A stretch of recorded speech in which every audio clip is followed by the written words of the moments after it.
Well, hello and welcome to In the Growth Space. This is the show for business leaders who have a hunger and thirst for growth without compromising their values or priorities.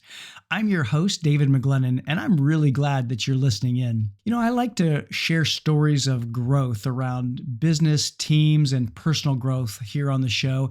And I love talking with people who have gone on their own growth journey and really who I want to learn from. And today I'm bringing you a C-suite leader and an international flair. So I'm talking with Ivan Kosalko, and Ivan resides in Slovakia.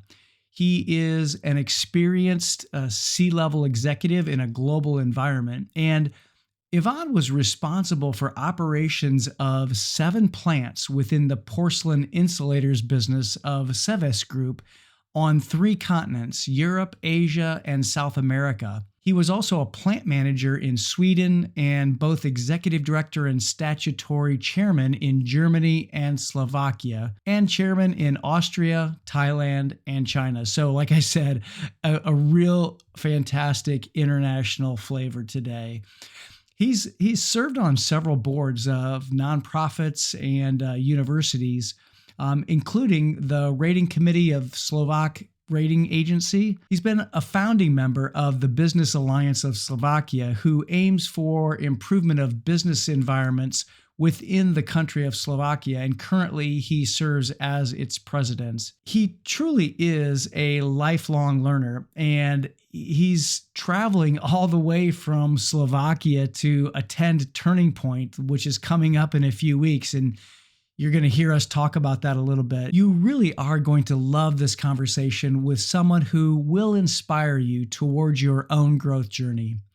Now, before we get into the episode, real quick, let me remind you that we have a special podcast listeners discount and coupon code for Turning Point.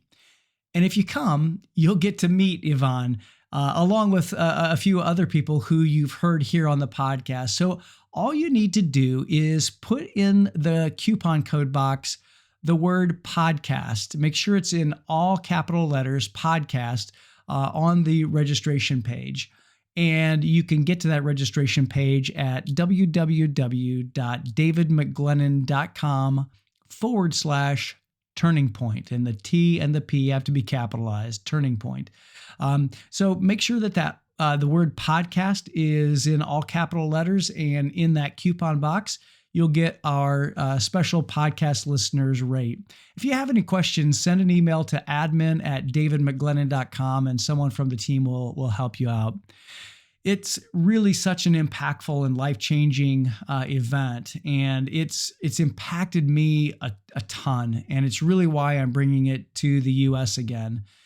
Paul Martinelli hasn't done this event for a long time, and it's such a powerful growth journey event that if you want to grow, this really is the event for you, and it's going to give you the tools to do it. So we'll have the link in the show notes to the registration site. But let's go ahead and get into our conversation with Ivan Kosalko. Well, Ivan, so great to have you here on the podcast. Welcome to In the Growth Space. Thank you, David, for inviting me. It's certainly a great honor to be with you. Well, it's an honor to have you on here. As I was reflecting on how we met, it's kind of interesting. LinkedIn is such a great tool and a great place for professionals to meet each other. And we met because one of the speakers at my Inner Circle Summit was connected with you, and he posted about the Inner Circle Summit. And you actually joined and was a part of the summit and virtually. And then I know that he also lives in the sister city here in the United States to your city in Slovakia. So that's what a cool little coincidence or connection, right? Yeah, if there is such thing like a coincidence. Right. Exactly. Yeah, no doubt about it. Because nothing happens just by accident, right? You have to be intentional. Yes, I love that, and I love that word. And I think what's really interesting. I think the first time we met, like face to or live on Zoom. um, you were actually wearing a University of Pittsburgh t-shirt, because I live here in Pittsburgh, and you actually got your MBA from Pitt. So Yes. I'd love to hear the story of like, how did you get to Pitt? How did, from Slovakia? Yeah. Well, this is maybe part of my story. I used to work in different positions in my former plant when I was employee. I managed to become managing director of a plant that produced porcelain insulators. And it was necessary. My appointment to this position was due to the need to achieve a turnaround. Yeah. And so I had to make some changes in my management team, and then we did it with a great team. We built together, and after we achieved this goal, so I got bored. So I said, well, what will I do now? So I started to learn French. Oh my goodness. And after learning French, because the more languages you speak, the quicker you Yes. learn the next one. The most difficult are the first 10 languages, by the way. The first 10, the first 10. I barely know 2. Well, I of course I don't speak 10 languages, but I had a colleague who did. Anyway, but because we achieved this turnaround, so we started to grow quite rapidly. Yeah. And I realized that, well, Ivan, maybe it's time to learn how to manage companies. Yeah. And because my background is chemical technology, and I became a part of the big colony of so-called accidental managers. About 70% of all managers just don't study management. They do something well, and then they are expected to continue doing well by doing something completely different. Well, right. This is the leadership and management challenge, right? Yeah. And so I was fortunate enough that the University of Pittsburgh, it's Joseph Katz Business Graduate School of Business, created a joint weekend executive MBA program with the University of Economics. Yeah. And after 1 year, they transferred it to Faculty of Management of our largest university. So it was 3 years program, but as we were the first year, so about 80%, maybe even more, was taught by American faculties. Okay. Right. But we didn't know that it will not end by MBA title, MBA degree. Oh, okay. Right. So in order to get MBA degree, I had to spend 1 full semester, 4 months as a daily student in Pittsburgh. I love it. And I remember a funny story at the Austrian border that because I was 43 then, and the Austrian passport officer, because it was in 1999, we were not part of European Union yet. Yeah. And when he saw the student visa, he asked, "Is it not too late?" And I said, "Definitely not." And I was not the oldest student. You weren't. I love that. Well, and here's the thing I really love about that, Ivan, and that is that it's never too late to be a student. And honestly, I think that what's really amazing about your story is that you really have been a lifelong learner, and you've been a student your entire life. And going from, focusing on, I think you were in chemical engineering or something. Yeah. So, and then going into management and leadership.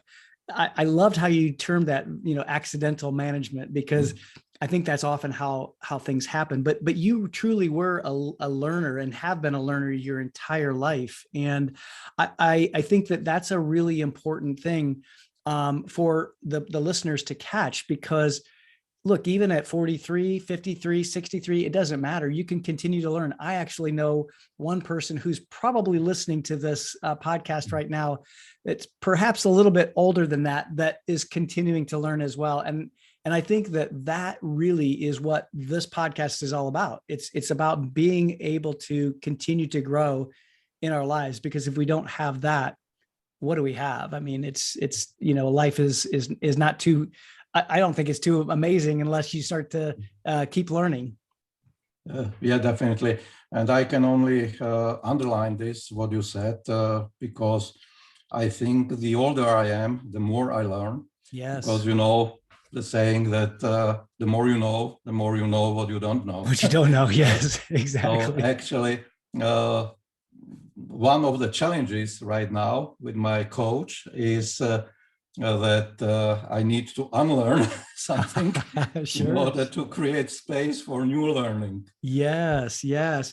Well, and so mentioning your coach, I think it's really interesting. So, I mean, it just proves once again that you're a continual learner and that you have a coach. So how did you get a coach? And I know you're a coach to others right now, but how did you get a coach? Well, I start from a different point, maybe. I sometimes get the question of what I regret in my management career, in my former management career. Mm-hmm. So I have always two answers. The first one is that I didn't learn a little bit more foreign languages. Wow. Because I love sayings and quotes, and one of that really was validated in my life was that you are as many times a human being as many languages you speak. Right? Yeah, so true. And the second regret is that I didn't have a coach when I was a manager. I had great mentors. I had great CEOs, number of them, but I never had a coach. I didn't know about the power of coaching for managers. I hired coaches for my workers. Sure, yeah, actually, but not for you. And I trained internal coaches for the best workers in my company. But I didn't get a coach for myself. So now I barely can count them since I'm coach. My current coach is maybe number 5 or 6. I don't remember exactly, because I hire a coach for each particular expertise I need. Right. Or in this recent case, for each challenging goal I set for myself. Right. Well, so, and when, like, if you don't mind sharing, what's one goal that you're working on right now that your coach is helping you with? Yeah. So there are actually 2 interconnected goals. The first is going global with my coaching practice and training practice, because I made a great experience just in the beginning of the year with a brilliant German startup. So I had opportunity to work with 39 people. And within this group of 39 people, there were 17 nations. Amazing. Wow. So I went global with just one company. Just one company, yeah. And so this was kind of trigger, and I love this kind of work, which I created actually the new product for them. And so I said, I want to do it more. And because almost all my material is in English, so it's easier for me to do it abroad than at home. Right. And I miss a little bit the international environment. I have a number of friends like you. Yes. Abroad, but I didn't do my work abroad so much. I did a few webinars in UK, but some business in UK will come. Anyway, part of the goal. So going global is one goal. And then I want to double my revenues this year. I love that. Partly based on this, and this is and it is not about money. Right. It is just a kind of measurement Yeah. of my effort to give back as much as I can. Yeah. And I think that, to me, it's the revenue is a measurement of the impact that we're having, because as we grow our revenue, we're also growing our impact. And to me, I think that that's the beautiful thing about growing our revenue, is that we're having an impact on the people of the organizations that we serve. And that actually, I wanted to kind of go back to something for a second that you said, because I think it's really interesting that the transition that you made from being a chemical engineer and then going into management and leadership, there had to be a transition there towards the people. And I know that you like to work with new people leaders. And so I'm curious, like, what made that shift? What was the shift that you made in that leadership change as you became a manager and then the managing director? I'm just kind of curious about that, because there's a lot of engineers that don't make that shift, and that's a hard transition to be able to lead people. Yes, thank you for this question. Where to start? Because it's a long story. Yeah, sure. Well, as typically accidental managers do, Yeah. I did it intuitively. Yes, sure. Yeah. So this was a natural way for me. So when I first became a managing director in my first plant, because I had the opportunity to manage more plants in our group, so I invited about 30 most important people in the company for face-to-face meeting. Okay. And I asked them 3 questions. What do you like most about your work? Yeah. What would you like to improve? Yeah. Or to learn? Is there some other job or some other role you would like to take on if there is an opportunity? Yeah. And intuitively, I didn't know, but I was interested in their talents. Yes. Right? Yeah. And then when I graduated in Pittsburgh, I gave some gifts for graduation to me. Yeah. And I bought a number of books. And one of the books became one of 3 management and leadership Bibles I have. And this was the Gallup's book at that time, authored by Marcus Buckingham, right, and one other gentleman. And it was the first Break All the Rules. Yeah. And it won't sound modestly what I say now, but actually this book was about how the best managers became successful. And sure. I did a number of things that I was able to read in the book, again, intuitively. Not all of them, of course. And so I got to learn my own talents based on StrengthsFinder. Now it's Clifton Strengths Assessment. And it was 2001. In 2003, I bought a number of books for my team members, so they were able to take the assessment. And so I started to work with talents deliberately. And to make the long story short, my talents brought me to the place where I have no idea how to use them anymore. And this is when I became the member of the C-suite, where I was responsible for 7 plants. And as time went by, also given the circumstances, because we had to fight for avoiding bankruptcy based on some wrong decisions of the management and and financial crisis and so on, and understated competition and. Yeah. And so I didn't like, it was very challenging, and I worked hard, but it didn't make me happy. And when I found my why, I discovered why it made me unhappy, because I realized that I didn't manage companies. I coached people, but at C-suite level, it's everything about numbers. And I can tell you, numbers are quite difficult to coach. So, so this was when I realized that,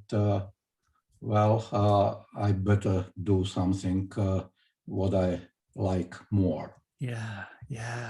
So you talked about your why, and I really love that. And I think that as people discover their why and their purpose, why they're here, I think that can lead to a lot of growth for them, and really opening up some really great opportunities. And I mean, I think this is a pivotal time in your life where you got out of that C-suite and you learned how to coach and really use the strengths and the strengths finders of people, so that they can then unlock that within themselves. Talk a little bit about like how you found your why. And I'm actually noticing kind of this common theme, and I don't want to lose this thought for a second, but every time you read a book, you're actually putting it into action. You're taking what you're learning and you're putting it into action. And I think that's such a key principle for people who are listening to this podcast. When you read something, put it into action. But anyway, so how did you find your why? Yeah. First, I don't know whether it will be also possible to see, but not in the podcast, but maybe there will be some video. So there's a book, Find Your Why. Yep. Written by Simon Sinek, and together with his colleague, David Mead and Peter Drucker. And there is a methodology how to discover, but not your why, but others' why. Because you cannot do it on your own. Okay. Because there is a process that requires you to share your life story with someone who knows where to pay attention to. But you cannot talk to yourself and pay attention to what you do. So you need someone, as everybody needs a coach. Right. So if you want to discover your why, you better find someone. Yes. Doesn't need to be necessarily the coach, but someone who will read this book. And maybe has some talent. Yes, exactly. But anyway, this is how I did it. So I asked my Gallup fellow coach to do it with me. So she helped me to discover my why, and I helped her to discover hers. That's great. And if you were to articulate your why, what is that? Like, what is your why? Yeah. So my why is to inspire and professionally develop people's potential, enabling them to design the best way of work and life. So this is what I did actually my entire, at least professional life, but also partly as a student.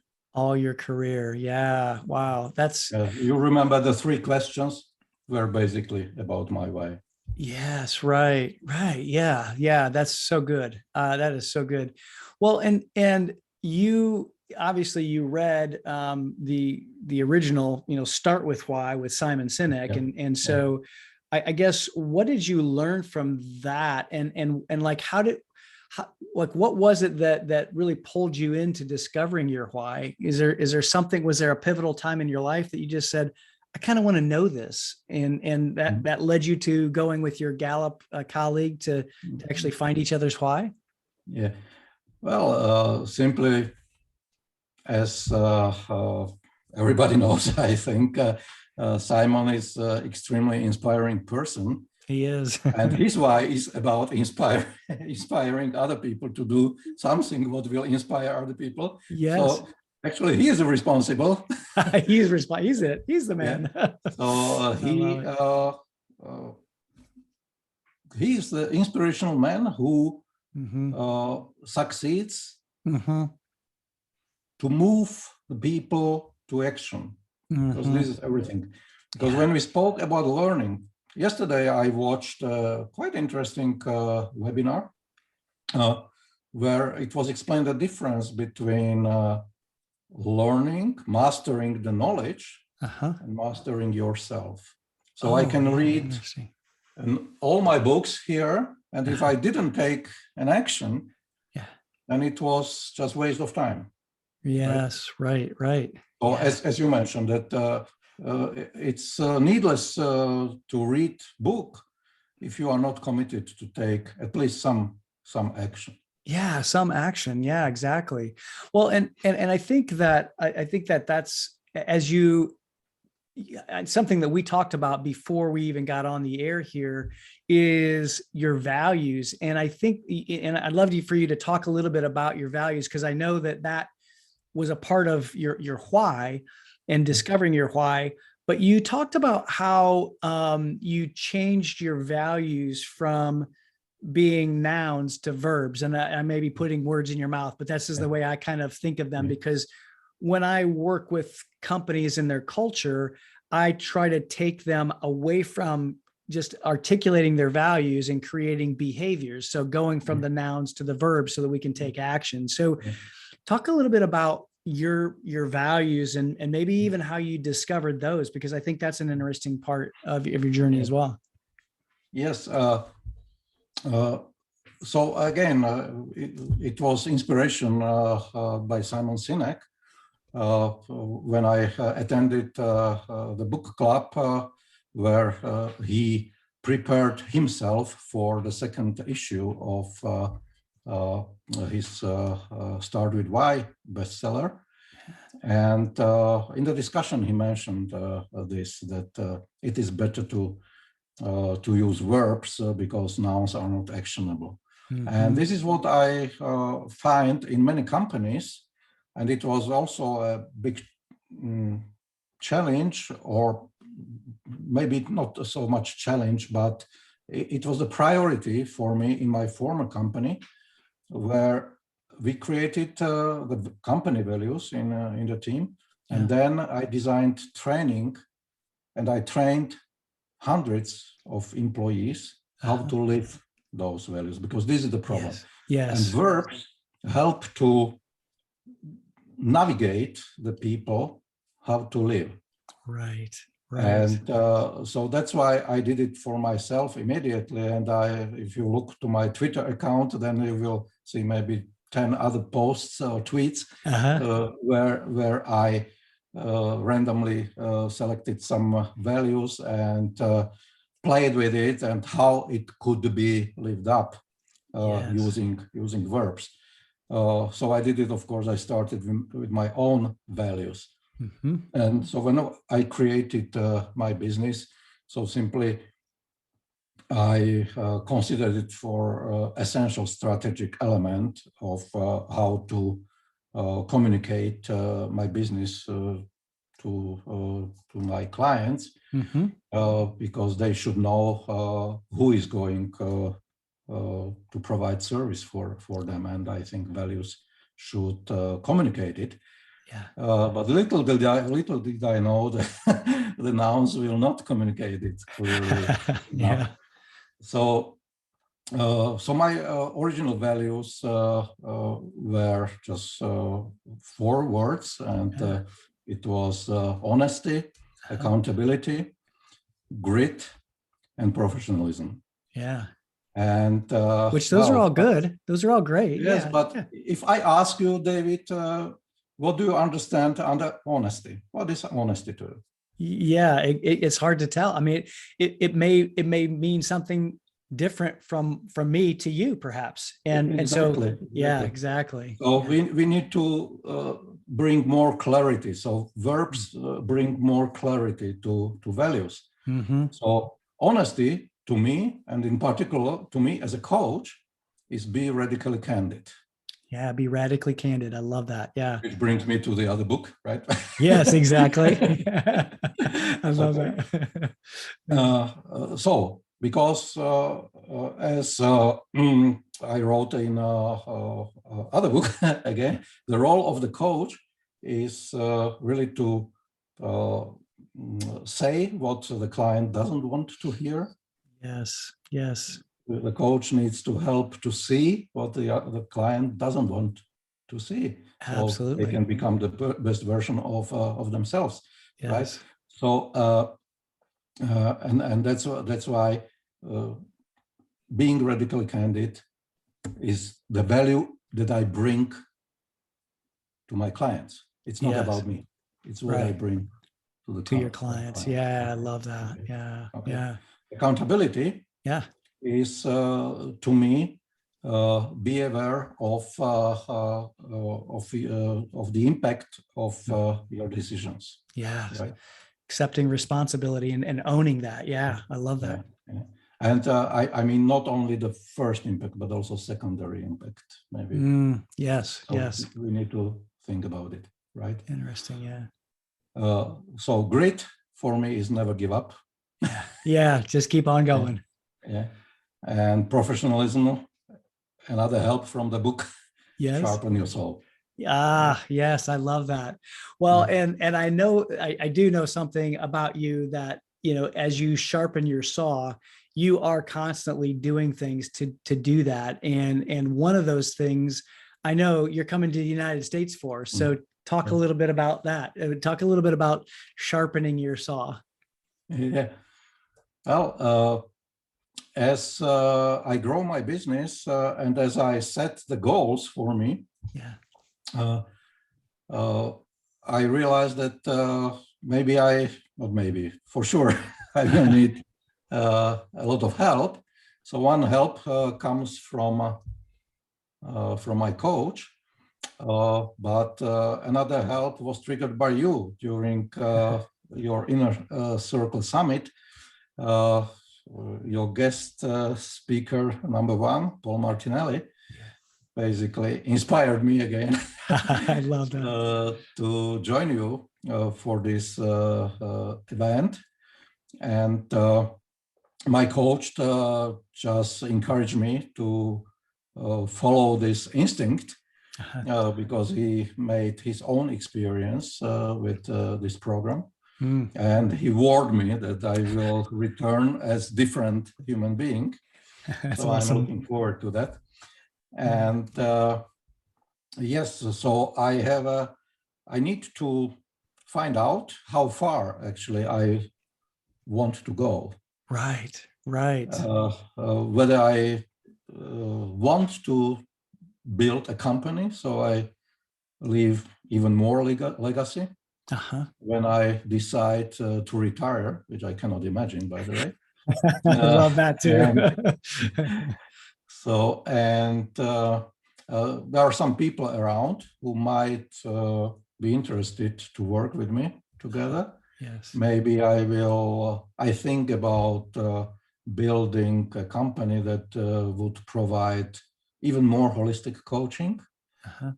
So again, I'm inspired by the recent Gallups book, Well-Being at Work.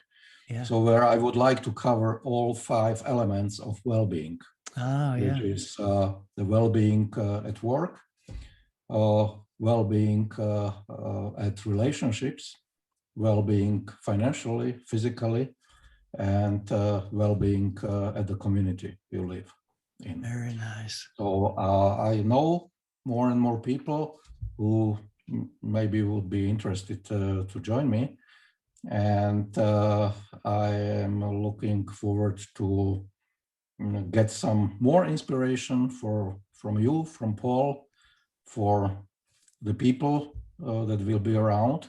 And I know there will be some great people, some speakers from Inner Circle Summit. So I'm very much looking forward to meet Jeff Hencher and Andy Hall. That's right. Yes. Among others. Yes.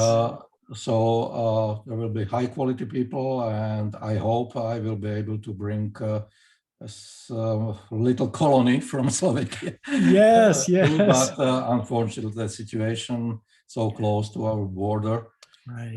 made me a little bit worried recently Sure, how many sure. people I can bring with me. But Right. let's hope that we will be more than two. Yes, absolutely. I love that, Ivan. I mean, I think that the cool thing about this conversation for me right now is that we're able to bridge gaps of distance, geographic distance.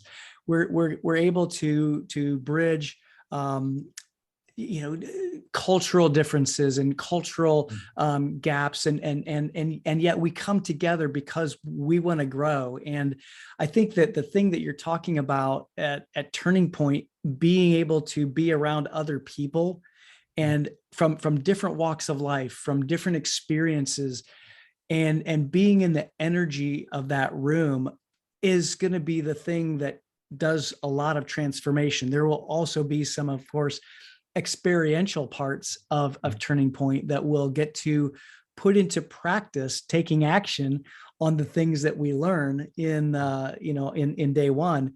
And I think that that's the thing that I am so passionate about is being able to meet people like you who have a desire and a hunger for growth, that and not afraid to take action, and really to be radically candid and never give up. I think that is so cool. So I'm really excited to have you at Turning Point, and really grateful too that you're bringing one of your friends along. Everything everything working out okay, which we're praying that it does for sure.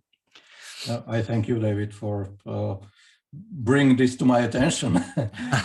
This is, of Wow. course, It, credit for you. Yeah. Well, what's interesting is everything, we started off talking about everything happens for a reason. And I really believe that. And I think there was a reason why I had the idea. I was given the idea. In my view, it's God that gave me the idea to bring Turning Point back, because it had such an impact on my life. And even as I have my notes from the event are sitting here in front of me. I continue to study them, and I continue to go back to some of the exercises that I did then. And that was 6 years ago. I'm a different person now. And as I look at how far I've come from those exercises, I think, wow, isn't that cool? Because every time there are people coming again who have been like 3 times. Andy Hall, I think, has been 3 times. And he's actually helping and collaborating with me this time. So it's cool to be able to see how much we do change and how much we transform. And I think that was one of the reasons why I wanted to be able to bring it back to the world. We live in a world that there's been so much change, and we have to be able to navigate that, and we have to be able to learn to adapt to change, and what shows up for us when we get outside of our comfort zone, and how do we push past that barrier, that terror barrier. So I'm so grateful that you're coming. Yeah.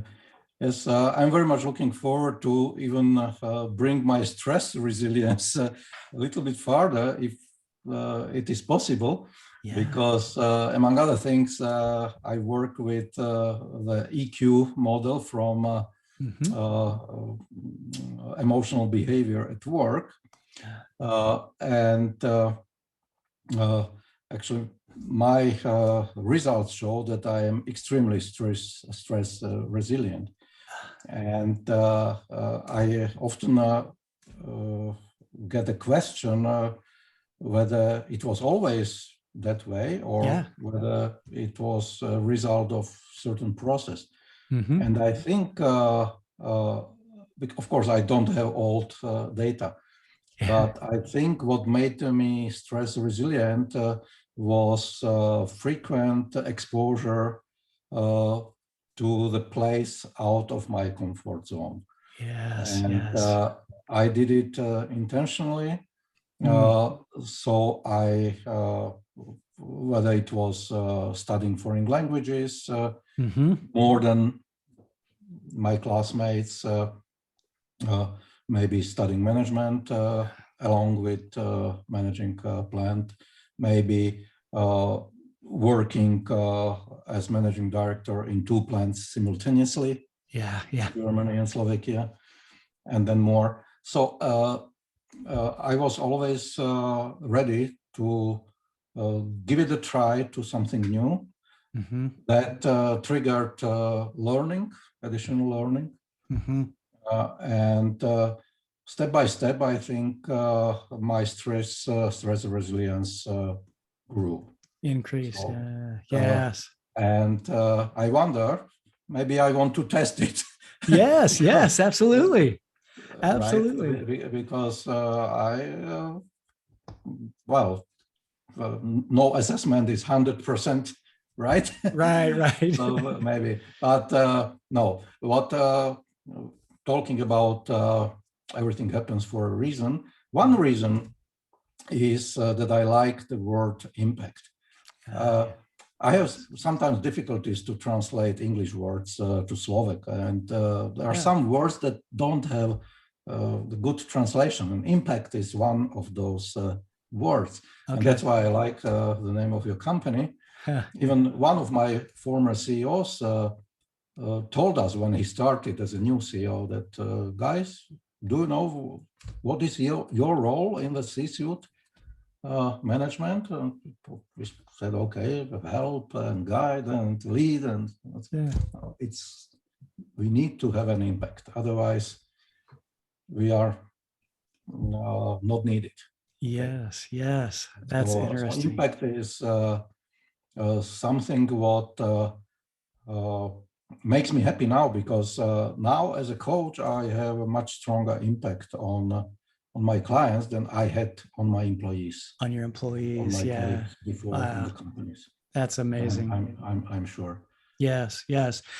Well, Ivan, thank you for your time today. I know with the time has flown, and I want to be respectful of your time, and because it's later where you are. And so thank you for sharing your story. Thank you for sharing your growth journey with us. And I can't wait to meet you in person, and looking forward to having you at Turning Point. And I just think that people like you continue to inspire me because of the impact that you're making. And I'm really grateful. I'm really grateful for people like you.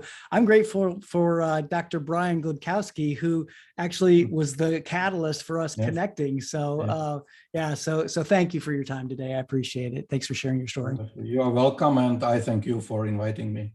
Thank you very much. This to me was a really inspirational episode and conversation. And I always like to recap a few of my key takeaways from the conversation here at the end. And the one right out of the gate was the fact that you never know who you're connected to and who you can meet on social media. Like I started out to say, with Ivan, I met him through another connection on LinkedIn, and I think that sometimes we discount the connections that we can make on social media. But the other thing I think is real prominent in this conversation is that you are never too old to be a student. I loved Ivan's description at the Austrian border of the guy looking at Ivan's student visa and questioning him. But truly, being a lifelong learner is what really being in that growth space is all about. And I also caught something that Ivan said that was an awareness for him, that growing means sometimes we have to unlearn some of the things that we've learned. And I think that's really important, because so oftentimes we think that once we've learned something, then that's great. But truly, if we're going to grow, we also have to unlearn some things. And so I really think that was an important point that Ivan made. The other thing that I think is really impactful here is that, and I don't remember if Ivan's actually said the number of languages that he does know, but I think it's 5, 6, or 7, something along those lines. And I love the comment that he said that you are as many times a human being as the number of languages you speak. I'm challenged by that. I speak English fluently sometimes, and Spanish like a 2-year-old. But I would really always have wanted to learn more languages, and I think that is one of those areas that can challenge all of us to grow. So maybe learning a new language is something you can put on your plate, and it might be on mine as well. The other thing that he said that is really, I think, important for a lot of leaders and that is measuring our impact. We need to find ways to measure our impact. I know for both Ivan and myself, who are in the consulting and coaching space, our revenue oftentimes is the impact measurement that we're making.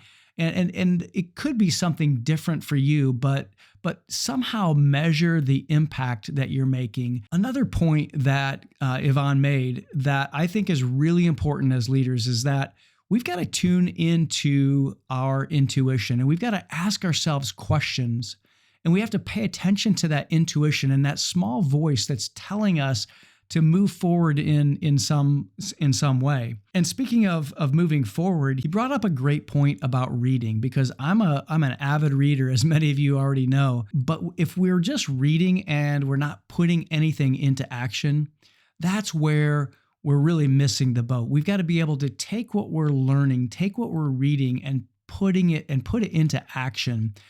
And the other thing I think is really something that Ivan taught me in this conversation was to just stay curious, be very curious about things, and ask lots of questions. We also talked about using verbs in our values statements as opposed to nouns, because verbs bring more clarity. And if we're going to be more specific and clear with our values and putting them into action, then we have to use verbs and not our nouns. And I know that I've talked a lot about that in terms of culture, being able to create behavioral statements. Behaviors are verbs and not nouns. I also really enjoyed Ivan's perspective on being able to get exposure and continuous exposure, repeated exposure outside of your comfort zone. Because I think that if you're going to expand your dream, you've definitely got to expand your comfort zone, and you've got to be able to get repeated exposure.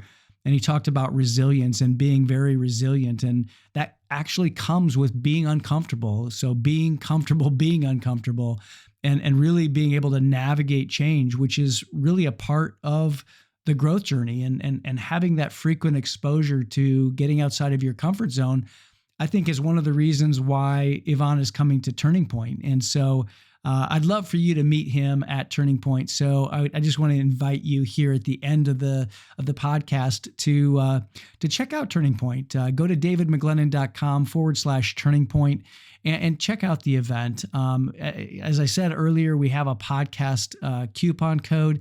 So if you put podcast, the word podcast in all capital letters in the coupon code box, you'll get our podcast listener pricing. Hey, thanks so much for listening in today. I really do hope this episode has given you some fuel for your own growth. And I really hope that you'll keep getting outside of your comfort zone and getting through that terror barrier so that you can stay in your own growth space. Be well.